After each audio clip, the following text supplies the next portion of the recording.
दूसरे चरण के मतदान के समय बाड़मेर में जमकर हंगामा हुआ। बैतू के एक मतदान केंद्र पर फर्जी वोटिंग होने के आरोप लगे।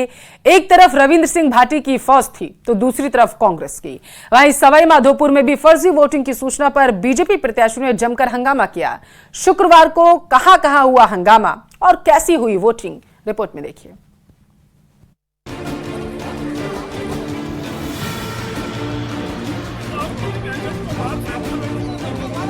ये गर्मा गर्मी का माहौल चुनाव के समय का है, जब प्रदेश की सबसे हॉट सीट बाड़मेर में वोटिंग के समय कुछ कार्यकर्ता आमने सामने हो गए।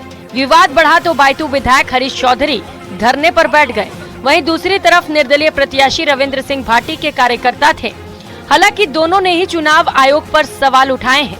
बैतू के थुम्बली गाँव में वोटिंग के दौरान हुई झड़प के कुछ ही देर बाद मतदान रोकना पड़ गया। मामले को शांत कराने पहुंची पुलिस के साथ धक्का मुक्की भी हो गई, जिसमें 2 लोग घायल हो गए। विवाद बढ़ा तो विधायक हरीश चौधरी भी मौके पर पहुंच गए और धरने पर बैठ गए।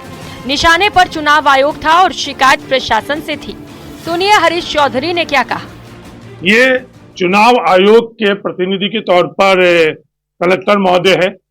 मां हमने गुहार की, हमारे साथ अन्याय के बाद हमारे खुद के खिलाफ हमला, मेरे खिलाफ हमला, और मौन सुन प्रशासन और मौन सुन ये सरकार हमारे से क्या करवाना चाहती है। मेरे पास इसके अलावा कोई भी चारा नहीं है। ये दोनों के दोनों एजेंट है। इस बच्चे के साथ क्या हुआ ये देख लो, इस महिलाओं के साथ क्या हुआ, हम लोग कहाँ जाए? क्या यहाँ चुनाव आयोग नहीं है? वहीं मतदान में गड़बड़ी का आरोप लगाते हुए निर्दलीय प्रत्याशी रविंद्र सिंह भाटी ने हरीश चौधरी पर निशाना साधा। इसके साथ ही शिकायत चुनाव आयोग को भी दी गई। आप रविंद्र भाटी को भी सुनिए। जो बैतूर विधायक है वो इसी तो सुमकसद है कि की करे मैं ध्यान डाइवर्ट करा, प्रशासन नो ध्यान डाइवर्ट करा और लारे में मार पोलिंग मात्र फर्जी पोलिंग मारू निवेदन चुनाव आयोग मिला, जिला प्रशासन मिला कि ध्यान डाइवर्ट करने का एक प्रयास है। और साथ ही साथ ये चीज रो आप जवाब जरूर दिया कि बिना चीफ एजेंट, बिना उम्मीदवार अलग अलग विधानसभा में बिना किन हैसियत नाते जा रहे हैं। बाड़मेर जैसलमेर सीट पर त्रिकोणीय मुकाबला है। एक तरफ बीजेपी के कैलाश चौधरी हैं तो दूसरी तरफ कांग्रेस से उम्मीदवार उमेदाराम बेनीवाल हैं, तो निर्दलीय रविंद्र भाटी हैं। लेकिन थुम्बली गांव में हुए विवाद के बाद प्रशासन भी अलर्ट हो गया है। मतदान शांतिपूर्ण तरीके से कराया गया। वहीं सवाई माधोपुर में भी ऐसा ही विवाद हुआ। बहतेड़ मतदान केंद्र पर उस वक्त हंगामा हो गया जब सवाई माधोपुर से बीजेपी प्रत्याशी सुखबीर सिंह जौनापुरिया मतदान केंद्र पहुंचे। सुखबीर सिंह जौनापुरिया ने फर्जी आईडी से मतदान होने के गंभीर आरोप लगाए, जिसके बाद वहां हंगामा हो गया। प्रशासन के आला अधिकारी मौके पर भी पहुंचे और किसी तरह मामला शांत भी कराया। आदमी शोर मचाता हो, मुझे उससे बात में कोई फर्क नहीं पड़ना, जहाँ का हो मैं वहाँ चलने को चाह रहा हूँ। लेकिन मैं आपको ये बात कह रहा हूँ, जो भी हो एक्यूरेट हो, साफ हो, और जिसमें आप वोट डाला है, वोट देने का हर आदमी का अधिकार है। लेकिन वैसा नहीं भाई उसको फ्रॉड किया जाए। मैं प्रशासन में एसपी कलेक्टर को बता दी, मैं सीएम साहब से बात करूंगा कि मैंने खुद ने पकड़ा है, खुद हिसाब से ऐसा है।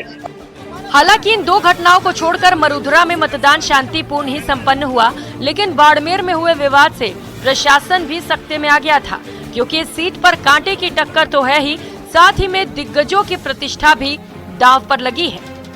Bureau report, news 18 Rajasthan. अब बात ईवीएम की, क्योंकि देश में जब जब चुनाव आते हैं ईवीएम पर खूब सवाल उठाए जाते हैं। जब जब कोई पार्टी हारती है ईवीएम पर ठीकरा फोड़ देती है। लेकिन दूसरे चरण की वोटिंग के बीच सुप्रीम कोर्ट में जो कुछ भी हुआ उसने ईवीएम पर सवाल उठाने की बोलती पूरी तरीके से बंद कर दी।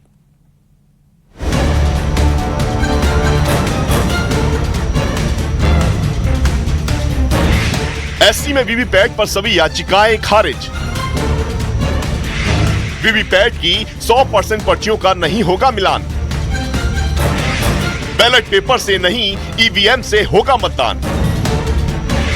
45 दिन तक सील रहेगी सिंबल लोडिंग यूनिट।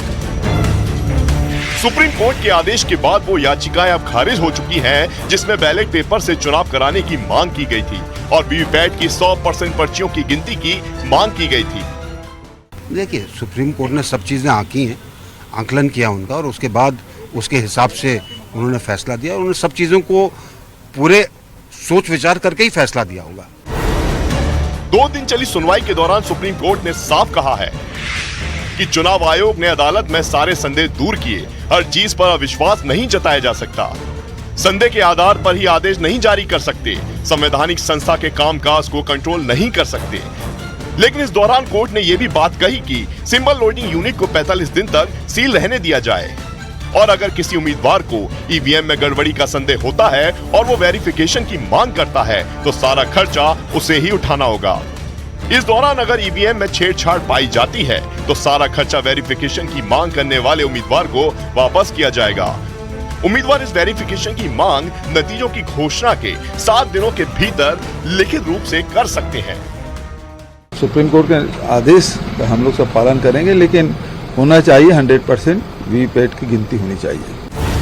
दरअसल सुप्रीम कोर्ट में चुनाव आयोग ने दलील दी थी कि ईवीएम एक स्वतंत्र मशीन है, इसे ना तो हैक किया जा सकता है और ना ही इसमें छेड़छाड़ संभव है, और ऐसा ही चुनाव आयोग पहले भी कहता आया है। EVMs are 100% safe, 100% sure, we know now. जाहिर है अब उन सवालों पर विराम जरूर लग जाएगा जो सवाल विपक्ष की तरफ से ईवीएम की अविश्वसनीयता पर उठाए जा रहे थे। केंद्रीय मंत्री स्मृति ईरानी लगातार अपने लोकसभा अमेठी में चुनाव प्रचार कर रही, तो वहीं दूसरी तरफ कांग्रेस कार्यकर्ताओं को भरोसा है कि तीसरी बार राहुल गांधी और स्मृति ईरानी अमेठी लोकसभा सीट से आमने सामने होंगे। कांग्रेस सूत्रों की माने तो वायनाड लोकसभा सीट पर चुनाव खत्म होने के बाद राहुल गांधी अमेठी की तरफ रुख कर सकते हैं।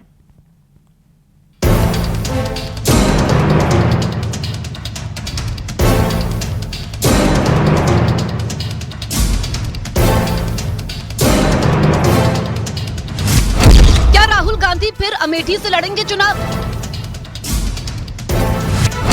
क्या अमेठी का दंगल फिर स्मृति ईरानी वर्सेस राहुल गांधी होगा? 24 का रण अमेठी का मूड समझिए। क्या तीसरी बार अमेठी लोकसभा सीट पर स्मृति ईरानी और राहुल गांधी आमने सामने होंगे? क्या राहुल गांधी अपने परंपरागत सीट अमेठी से लोकसभा चुनाव लड़ेंगे? ये सवाल हर किसी के जहन में है। 2019 में राहुल गांधी को चुनावी पटकनी देने के बाद एक बार फिर 2024 के लोकसभा चुनाव में केंद्रीय मंत्री स्मृति ईरानी गांव-गांव में जाकर सभाएं कर रही हैं और राहुल गांधी पर करारा वार कर रही हैं। आज अगर हम गांधी परिवार से कहें मुसाफिर खाना कहाँ है और मटियारी जी का गांव कहाँ है, बता पाएंगे? अगर आज हम कांग्रेस के दिल्ली के नेताओं से कहें ये बताओ भेटुआ कहाँ है, भादर कहाँ है, बता पाएंगे? सिंहपुर कहाँ है, संग्रामपुर कहाँ है, ये बता पाएंगे? हलियापुर कहाँ है और हरिहरपुर कहाँ है, बता पाएंगे? अवधेश जी आपका नाम हिंदी में लिखकर उनके हाथ में दे दें, पढ़ पाएंगे? स्मृति ईरानी पूरी तरह से कॉन्फिडेंट है कि इस बार अगर राहुल गांधी अमेठी आते हैं तो उनकी हार 2019 की हार से बड़ी होने वाली है। 5 सालों में 3,765 घर बने हैं। पूरी अमेठी लोकसभा क्षेत्र में 1,14,000 गरीबों के घर बने हैं 5 साल में, जिसमें से 2 साल कोरोना का था, मतलब काम करने के लिए मेरे पास 3 साल था। कांग्रेस पार्टी 15 साल लापता सांसद के माध्यम से 10,000 घर भी बनाई थी क्या? हम 3 साल में 1,14,000 घर बनवाए हैं। इस बार भी स्मृति ईरानी गांव-गांव जाकर छोटी-छोटी सभाएं कर रही हैं और इन सभाओं में गांव की महिलाएं ज्यादातर स्मृति ईरानी को सुनने के लिए आ रही हैं।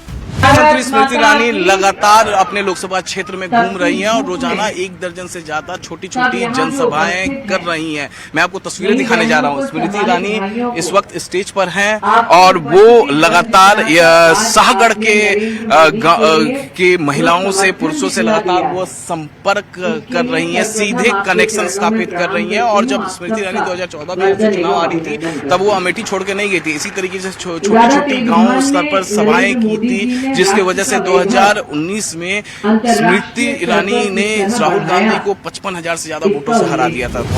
न्यूज़ 18 इंडिया की टीम अमेठी के कई इलाके गई और लोगों की राय जानी कि उनकी नजर में बेहतर कौन है, स्मृति ईरानी या राहुल गांधी। मोहम्मद यूनिस जी, कितनी बार आपने अपने पुराने सांसद से मुलाकात की? कितने बार पुराने सांसद को इलाके में देखे आप? अरे नहीं, कहाँ हुआ, राहुल गांधी आ रहे हैं यहाँ, कभी भी नहीं आते। तो दीदी से तो मिलते हैं बराबर, हर बार रहते हैं उनके साथ।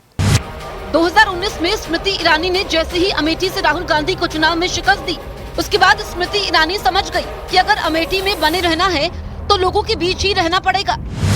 जिन महिलाओं से स्मृति ईरानी ने मुलाकात की, उन महिलाओं से न्यूज 18 इंडिया ने भी बात की। कांग्रेस सूत्र बताते हैं कि वायनाड का चुनाव खत्म होने के बाद राहुल गांधी अमेठी की तरफ रुख करेंगे और यही वजह है कि अमेठी के कांग्रेस कार्यकर्ताओं ने सबसे पहले राहुल गांधी के घर की साफ सफाई करवा दी। वैसे अमेठी के कांग्रेसी कार्यकर्ताओं को उम्मीद है कि राहुल गांधी जरूर अमेठी से चुनावी पर्चा भरेंगे। दूसरी तरफ कांग्रेस के कार्यकर्ता लगातार डोर टू डोर घूम रहे हैं और कांग्रेस के मैनिफेस्टो को अमेठी के लोगों को समझा रहे हैं। कांग्रेस के जो कार्यकर्ता हैं वो कांग्रेस के जो मैनिफेस्टो है उसे लेकर डोर टू डोर जा रहे हैं और पूरी तरीके से तैयार हैं। ये जब पूरा मैनिफेस्टो दिखाइए, कांग्रेस का गारंटी कार्ड दिखाइए। ये देखिए, ये देखिए, जरा इसको सीधा करके दिखाइए कि किस तरीके से कांग्रेस का गारंटी कार्ड। और कांग्रेस ने यहाँ रणनीति बदली हुई है। क्या राहुल गांधी आ रहे हैं कि नहीं यहाँ से चुनाव लड़ने? जी आ रहे हैं।